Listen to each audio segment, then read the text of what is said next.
মোৰ ছেকেণ্ড ব্লগটোৰ পৰা যোনে আহিছে তেওঁলোকে জানিব যে দেউতাৰ ছানডে অপাৰেশ্যন আছিলে আৰু ডক্টৰে ৰাতিপুৱা সোনকালে মাতিছে। আমি 7টা মানতে আহিছিলোঁ। সেইটো কাৰণে কাৰো একো খাবলৈ নহ'ল। এতিয়া মা দেউতা আৰু ভণ্টিক খাবলৈ পঠিয়াই দিলোঁ কাৰণ অপাৰেশ্যন দেৰি আছে। আৰু মই এতিয়া হোটেললৈ যাম, মই ফ্ৰেছ হোৱা নাই। ৰাতিপুৱা এনেকৈ আহিছোঁ, গা ধুবলৈ নহ'ল। এতিয়া গৈ ফ্ৰেছ হৈ মিলিহে মই খাব পাৰিম। এতিয়া যোৱাৰ টাইমত আপোনালোকক ইয়াৰে পৰিৱেশটো দেখাইছোঁ। ইয়াতে এইটো মেচি আই এন এস্থেটিক, এইটো প্ৰাইভেট হয় আৰু এইটো দৃষ্টি, দুটা প্ৰাইভেট। আৰু দৃষ্টিৰ হস্পিটেলৰ সন্মুখৰে এই গলিটোৰে আমাৰ হোটেললৈ যাব লাগে। একেবাৰে লাষ্টৰ বিল্ডিংটো আমাৰ হোটেল। এতিয়া গৈ থাকোঁতে ইয়াৰ ৰাস্তাবোৰ দেখুৱাইছোঁ আৰু এইটো কুকুৰটো। আৰু কুকুৰবোৰ মই য'লৈকে যাওঁ আপোনালোকে জানে মই কুকুৰৰ লগত জল্দি কানেক্ট হওঁ, মানে মই তেনেকুৱাই।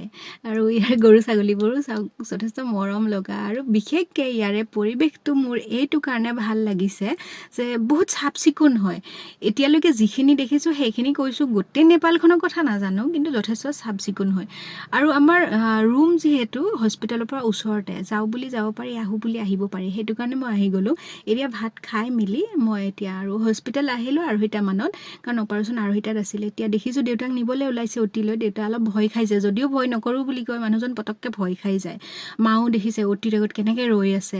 ময়ো ভয় নোখোৱা নহয়, কাৰণ যদিও অপাৰেশ্যনটো ডাঙৰ নহয়, ভয় খাবলগীয়া কথাটো এইটো কাৰণে যে দেউতাক আমি এতিয়ালৈকে বহুত জেগাতে দেখুৱাইছোঁ আৰু সকলোতে কৈছে যে প্ৰব্লেমটো নাৰ্ভৰ কাৰণে অপাৰেশ্যনটো মানে পচিবল নহয় বুলিয়ে কৈ দিছিলে অসমত। তো সেইটো কাৰণে নেপাল আনিবলগীয়া হ'ল আৰু ভগৱানৰ কৃপাত ভালে হ'ল। এতিয়া মনটোও ভাল লাগিছে। দেউতাক লাহে লাহে এতিয়া হোটেললৈ লৈ আহিছোঁ। আৰু কুকুৰকেইটা দেখিছে আমাৰ পিছে পিছে কেনেকৈ গৈ আছে, যেন আমাৰ ঘৰৰকেইটাহে আমাক মানে ঘৰৰকেইটা মিছ কৰিবলৈ দিয়া নাই। সিহঁতে সেইটো জেগা পূৰণ কৰিছে। এতিয়া এইটো ব্লগ তেন্তে ইয়াতে সামৰিছোঁ। Bye bye.